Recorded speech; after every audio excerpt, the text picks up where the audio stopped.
Need some whole time music on this bad boy.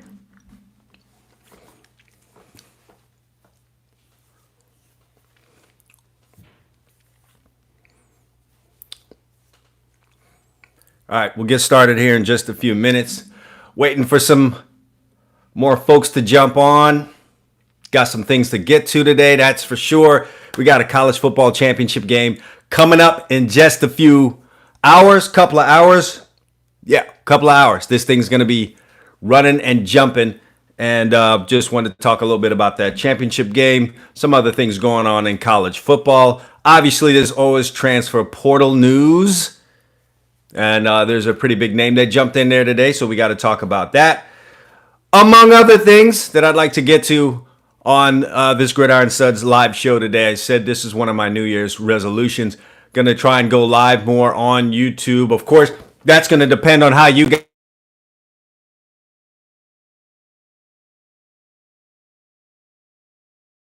Something that you'd like to see more of, obviously, jump in the comments, give it a like. If you haven't yet subscribed to my channel, you're going to need to do that. Looking forward to seeing you guys doing that so that we can do more of these. Of course, it'll be choppy in the early going, but it's all about the content. What are we talking about here? So that's going to be the story here. First of all, we got a national championship game coming up tonight. I don't know if you guys follow, if you've listened to Emil and I on the Gridiron Stud Show podcast that we had that aired on Friday morning, I want to say it was, then you know where we stand on this. But that bears some repeating since the game's coming up here in a couple of hours. Going to tell you who I like. Going to tell you why. Transfer portal news. The transfer portal is part of our lives now, college football fans. Whether you like that or not, it's very much a part of our lives. And it doesn't seem like anyone's going to step up to regulate this thing anytime soon. So just get ready for your daily dose of someone news in the transfer portal. You're not going to understand why most of them are going in there. And you're just going to have to deal with that. I don't know what it's like to be a college football fan right now. I don't know how I would have felt back in the heyday of my college football fandom, which would have been before I started playing college football, to just have a player on a team that I liked that suddenly just ended up playing for someone else. And it could be anyone. It could be your rival. I couldn't imagine being a USC fan and then watching someone that I liked from the team now playing for UCLA the next year. Just it takes something for me to wrap my mind around that.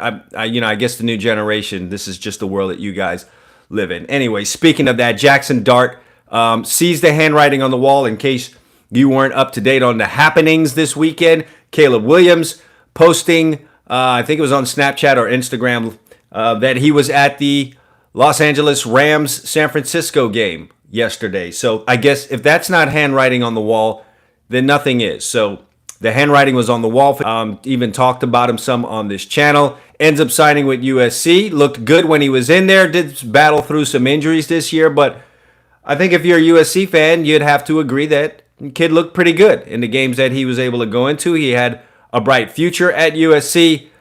But that future at USC is no more. He has jumped in the transfer portal. And there's only one reason why that would happen. Caleb Williams is most likely going to be on campus and suited up as a USC Trojan next year.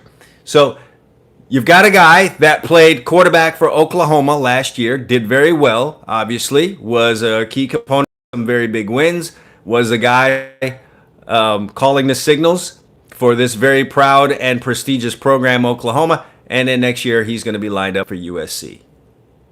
Yeah. It's college football now. This is what you guys wanted, okay? This is what you, as college football fans, said you wanted. You blamed everything on the college football coaches and the way that they move around. And, no one seems to care or say anything when college coaches move around. First of all, I don't even understand where people get that from. Every time a college football coach picks up and heads elsewhere, there's a whole lot that people have to say about it. But anytime someone's talking about the transfer portal, they always say, well, no one says anything when a college coach picks up and leaves and goes to another school. Bull. No one had anything to say when Lincoln Riley left Oklahoma and went to USC? You think no one had anything to say when Brian Kelly left Notre Dame and went down to LSU and picked up a gumbo accent? Oh, people had plenty to say. They had a lot to say when Mario Cristobal left Oregon to go to Miami. People have things to say about it. People aren't happy about it when it happens.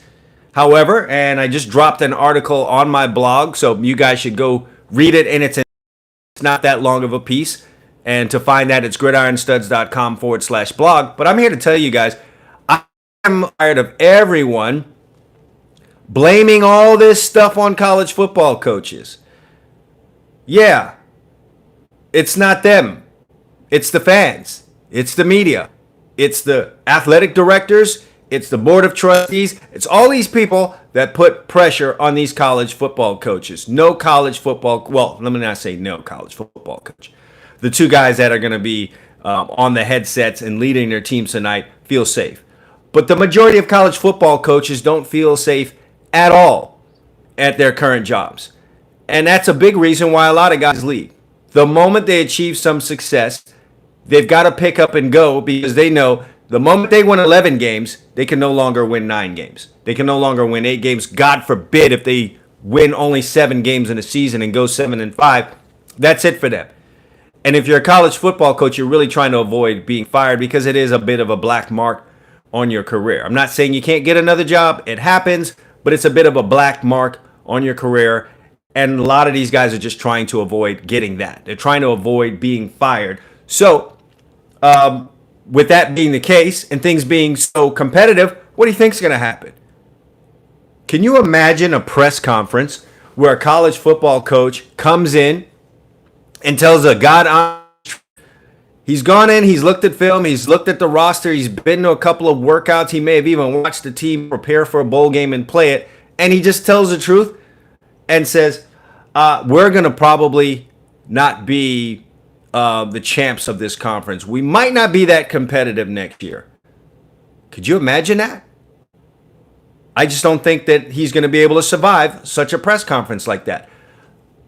Little snippets will be taken from that press conference and mutated back on Twitter, fed to that coach at every turn, left and right, until he's just hounded out of a job. So he's not going to tell you the truth in a press conference.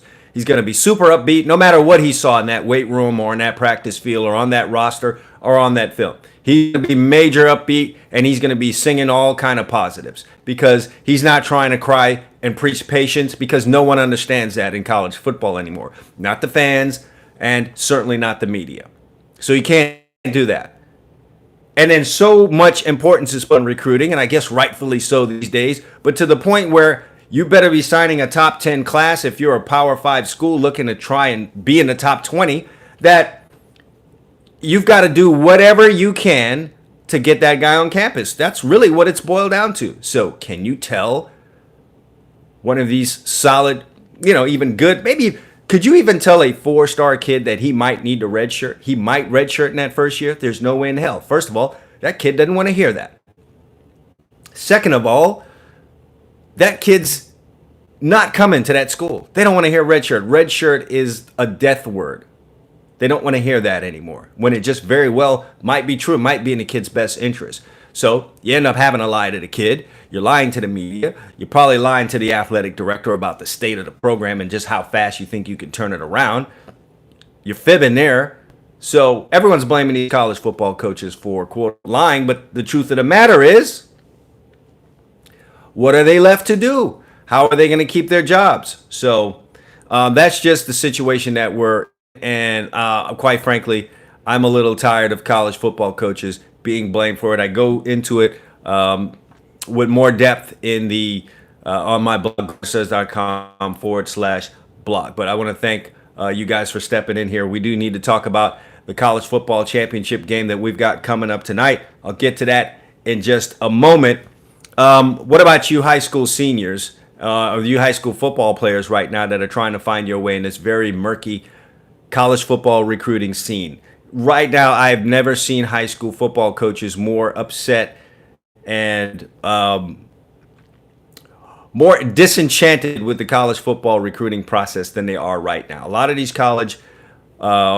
high school coaches are finding it very difficult to get their kids scholarship offers, get them sent off to school, at least the way that it used to be. They're very, very frustrated with the process right now. And a lot of these colleges right now are instituting a formula where a good portion of where they, so there's a little bit of junior college, there's a little bit of transfer portal, and there's a little bit of high school football recruiting. And that number, the amount, the percentage that they're pulling from the transfer portal is growing and growing and growing. They're seeing other schools have some success with filling roster holes, and they're just heading to the transfer portal to fill that. Not only that, you've got a lot of kids jumping into that transfer portal. 1,500, 1,700, somewhere around there is where we're at right now. First of all, here's my message to you guys that are in colleges right now. You know anyone that's in a college right now. If you jump into the transfer portal and you don't have film, get ready to be super disappointed. I'm telling you that right now. Get ready to be super disappointed. What are you going to use to sell yourself to another school? Quite frankly, your high school tape is not going to get it done. If that high school tape was not enough to really get you college football recruiting attention when you were coming out, what makes you think it's going to do that now after you've been in school for a year? The college coach, when you start feeding him that high school tape, is going to want to know what you did while you were on campus at this college. If you couldn't hack it at this college that you're at right now, and let's say you're making a lateral move, they're not going to be buyers of what you're selling.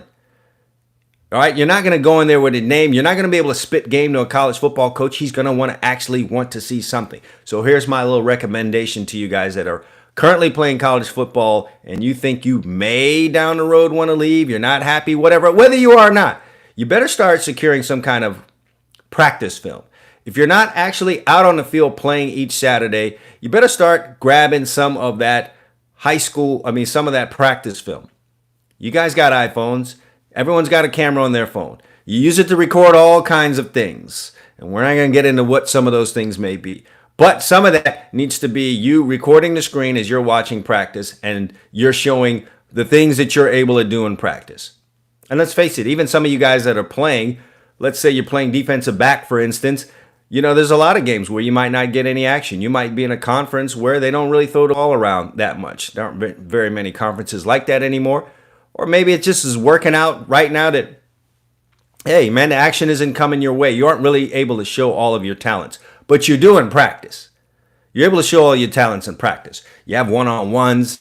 You have 7-on-7. You've got team periods. There's the opportunity there for you to show all that you're worth. And while you're sitting there watching those films, go ahead and record it. Have something to show when you're trying to sell yourself in a transfer portal if you aren't a key player that's out on the field with film that's out there. Because I can't tell you how many guys are jumping into transfer portal thinking things are going to be better for them. They're going to go somewhere else only to find out, hey, you're in a very crowded room in that transfer portal. And if you've got nothing to show, nothing to sell to anybody, well, then you're going to get stuck in that transfer portal. And you probably just gave up a scholarship or scholarship money, and you're not going to be able to replace it with another scholarship or scholarship money. You're going to be at home with not much of a degree completed, and you're going to be feeling really, really sorry about the decision that you made. The decision that you needed to make to go to school, I will talk about that at some other time. A lot of these guys that are trying to go into the transfer portal, you're going there because you failed to make a really, really good decision when you were coming out. You let your ego take over. You were concerned with a whole bunch of other things that you didn't need to be concerned with when you decided to go to the school that you're in now. And now you just want to undo it by going in the transfer portal. And there are guys getting in there and finding out it's very, very difficult. If you got yourself out-muscled recruiting-wise in the high school game when you were coming to college, be prepared to have that happen even more now when you're in the transfer portal. Because coaches aren't going in that transfer portal trying to find bargains. They're looking for players. They need guys to come on campus and play right now. And if you can't show them anything, then they're not going to believe that you're that guy.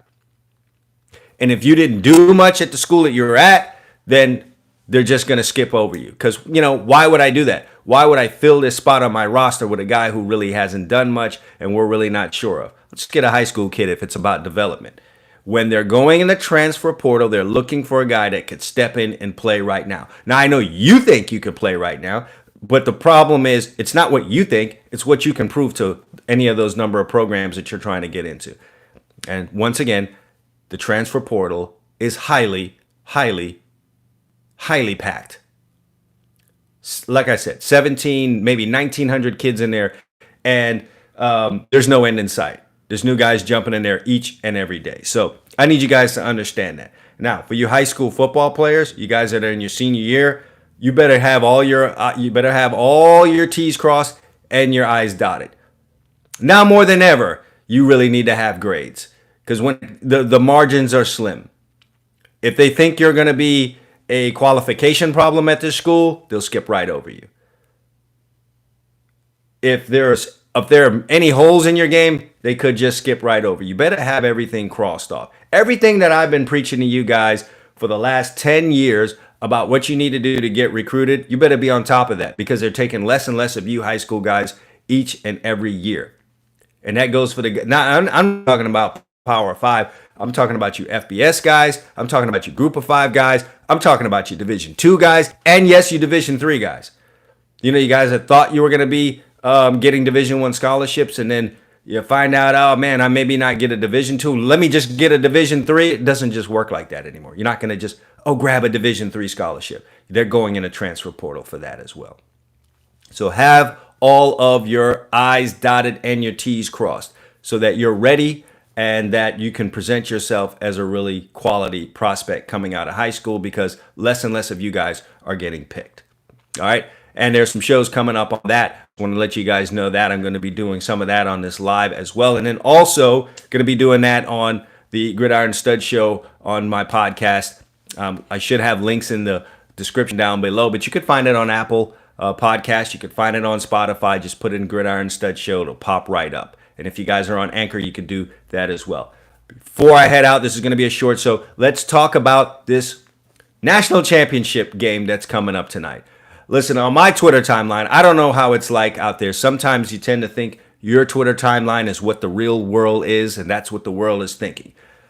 I've been around long enough to know that that's not necessarily true. But the reality of my Twitter timeline today is it's Alabama tonight. It's Alabama and Georgia. Sorry, Georgia. The drought is going to continue. I don't know about that. If you guys listened to the podcast last week, popped up on Friday, Emil and I are on Georgia tonight. I've got a number of reasons for this. Everyone's, first of all, afraid to bet against Nick Saban. I get it. Man has 6 national championships while at Alabama, 7 in total. Why not? Why won't he just get 8? And look at just how dominant Alabama has been. Not only did they have a bunch of guys go in the draft last year and in the first round, they had a number of guys set records yesterday. Devontae Smith, Jalen Waddle, Mac Jones did well. A number of guys doing well. So it is very difficult to even fathom that Alabama would fail in any situation having to do with football. However, every now and then a Titan is slayed. Every now and then a king is knocked off of his throne. We did watch Clemson take down Alabama. We did see that happen. Okay, we've seen it happen in the past, and I'm here to tell you, if tonight, with the talent that they have and the team that they've been able to put together this year versus what it is Nick Saban is working with, and by no means am I saying they are weak in talent. No one could say that. But this is certainly not the team that he had last year. They were ravaged with graduation at the end of last season. Their quarterback is a freshman, albeit he's a Heisman Trophy winning freshman. If Georgia cannot get this done tonight, I just don't think Georgia is going to be able to ever get it done while Nick Saban is the head coach at Alabama. Here's some things I noticed as I've been watching the actual games. When I take what I saw all year from Georgia and I match it up against what they did in the SEC championship game, when I watch what I saw Georgia do live and in person, especially on offense, against Michigan in last week's game, it would appear to me that Georgia played. I might be giving Kirby Smart too much credit here. I don't know. We're going to find out here in a couple of hours.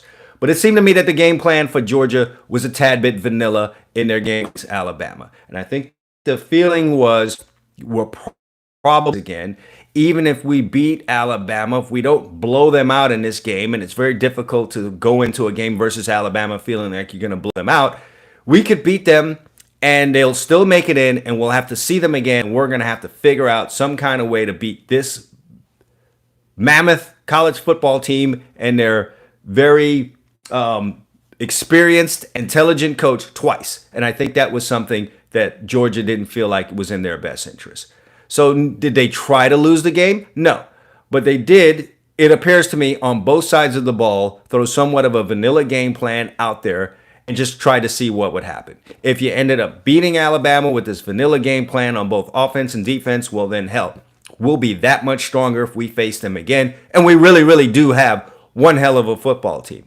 Well, it didn't turn out that way. Georgia started off really well in the game against Alabama, but they weren't able to sustain it, and Alabama took over. Was there some psychological damage that occurred because of this? Maybe. And again, in a couple hours, we'll find out. I don't think so. Not to the point of where I see Georgia losing. Georgia's front, Georgia's rush defense, what they're able to do defensively, the way that they're able to run the football, and just the way that I see them now being able to use some matchups, especially their tight ends and their backs out of the backfield, is going to give them an advantage tonight.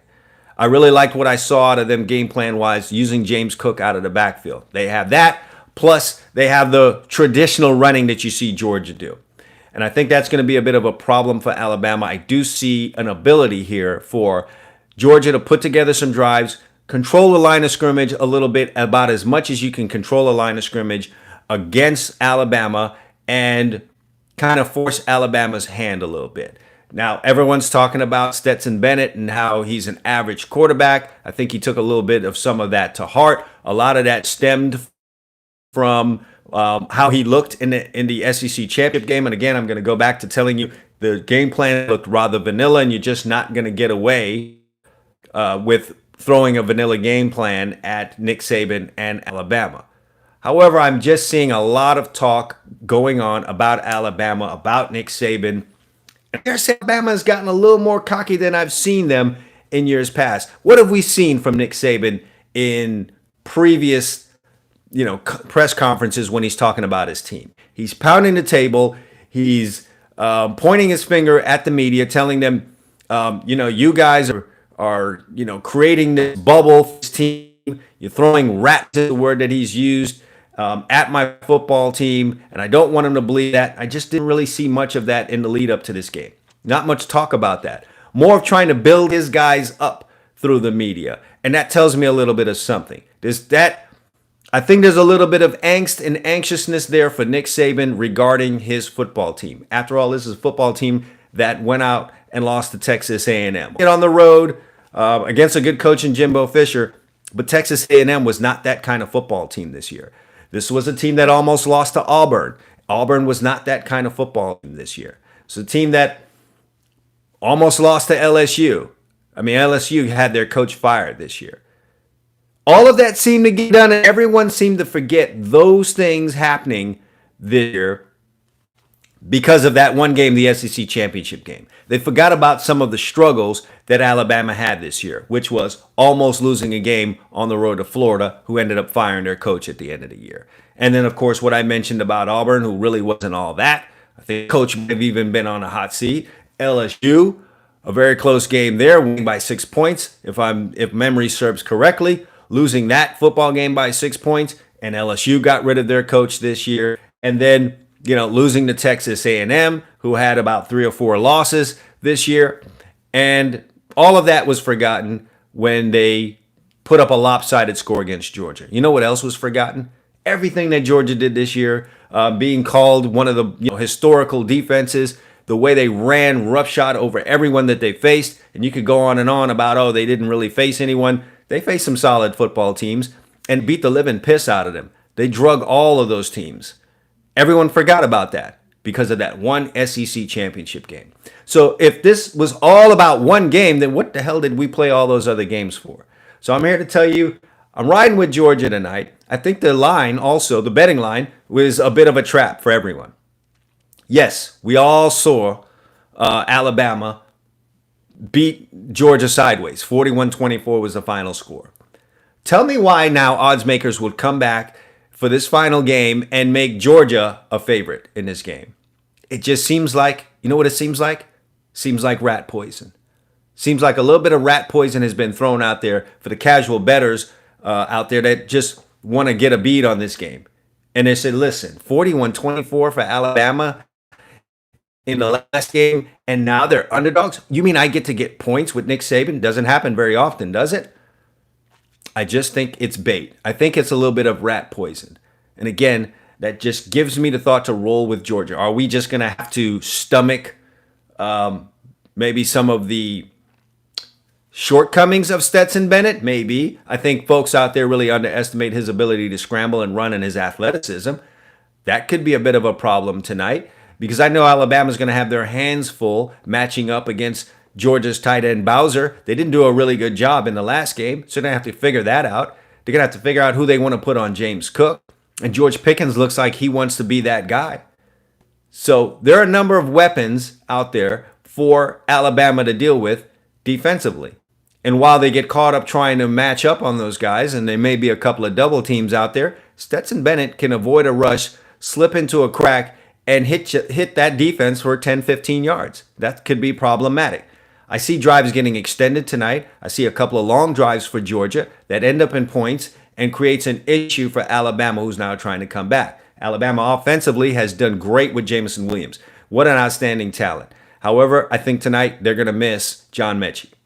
They had him in the first game, and yes, he did go out in that game, but I think they're going to miss not having him tonight. That's going to be a bit of a problem. Sure, does Alabama have other talent? Is there a next man up mentality? Yeah, but you don't. John Mechie is not that kind of guy. You just say next man up and you're going to get that same kind of production. They didn't miss him against Cincinnati because, hey, that was group of 5 Cincinnati. But now you're back again facing your SEC foe who has a tremendous amount of talent. There are a lot of 5-stars running around on that field. And I would like to say, although they've had a problem really developing, what Georgia has done schematically, specifically on defense this year, has probably been the best that I've seen out of Georgia under Kirby Smart. Schematically, they got after it. They did some different things. And they actually didn't just rely on the fact that they had better talent than everyone. They really did some things defensively that were worth hanging their hat on. I think we see everything that they have to offer tonight. And that just gives me the feeling that Georgia is probably going to be the play here tonight. I'm thinking something like 38-28. I think a 10-point win is what's in order for Georgia tonight. And listen, again, if Kirby Smart cannot get it done tonight with the team that he's put together against Alabama, who had a number of players to replace coming into this season, then I just don't see it happening while Nick Saban is there. How long will Nick Saban be there? Only Nick Saban knows. But if he's there another 4 or 5 years, that's going to be another 4 or 5 years that Georgia cannot raise the big trophy. This will leave a stain on their brain. They will be forever scarred, Georgia, if they cannot get the job done tonight with the talent that they have amassed defensively and with the fact that this is probably the best team under Kirby Smart that he's been able to put together. I really feel like they've climbed that mountaintop, and tonight is the night that they get to plant that flag. And if they fail to plant that flag and Alabama rips it away from them and shoves them down the mountain, I just don't know that they're going to be able to climb that mountain, climb back to the top of that mountain and push Alabama back off and eventually plant that flag. Not while Nick Saban is the head man in Tuscaloosa. I just don't see that happening. All right, so this is a short live. Just wanted to go and talk over all these things with you. Thanks to all of you guys that checked in and was watching it. I did see a couple of messages there. Didn't want to disrupt my flow, answering any of those, but I did see the messages that you guys dropped. If you're watching this on the replay, go ahead and drop a comment. Of course, go ahead and subscribe to my channel. I've got some great things planned here in 2022. This YouTube channel and creating a community here where we talk about college football, whether that's defensive back training, putting up defensive back training videos, or putting up any type of videos talking about recruiting advice, or just talking about top recruits that are out there. Those are a number of things that we're going to be talking about. And of course, talking about the things that you guys as high school seniors need to do if you want to get, offers. If you guys want to go play college football, that's a big part of this thing, because now more than ever, you guys need that advice. So I know it's not in you guys' nature to really worry about things until it's, I've been a teenager. You don't really worry about these things until it's a full scale, 5-alarm fire, but I'm here to tell you, have your head on straight, get ahead of the game. If you guys are freshmen, sophomores, juniors, now's the time for you to really get on top, following the steps that you need to take to be a recruited athlete and get yourself a college football scholarship. So we'll be talking about and a number of things. Going to be doing lives, going to be doing my podcast lives on here as well. Looking forward to interacting with you guys. Listen, college football is still a fun thing. Yes, it's a mess right now. You've heard me talk about it, but I definitely want to create a community where we have guys that really, really love college football in here talking about it, and we can just talk back and forth about some of the things. I certainly have my views on it. I'm going to certainly share those with you. You don't always have to agree, but feel free to leave your comments. I'll read them and we can go back and forth on it. So I'm looking forward to doing that in the year of 2022. So you don't want to miss any of that stuff. Go ahead and subscribe to the channel right now. Once again, I appreciate all you guys stepping in and watching this live. There'll be more to come. I'll probably be doing this several times during the week. So stay tuned for my announcements on that. So you guys enjoy the games. Enjoy the game tonight. Again, I'm rolling with Georgia. All right. Got a bunch of kids over there in Alabama that I coach, but just so far as a prediction, I'm thinking Georgia gets it done tonight. I think they're 2.5-point favorites. That might have changed at some point here, but I'm rolling with Georgia. You guys can drop a comment here before the game, of course. Don't be cheating. Drop a comment here. Tell me who you guys like in the game tonight. Is it Alabama? Is it Georgia? Whatever the case may be, you guys enjoy it. And we'll be back with you later this week. Thanks for watching the show.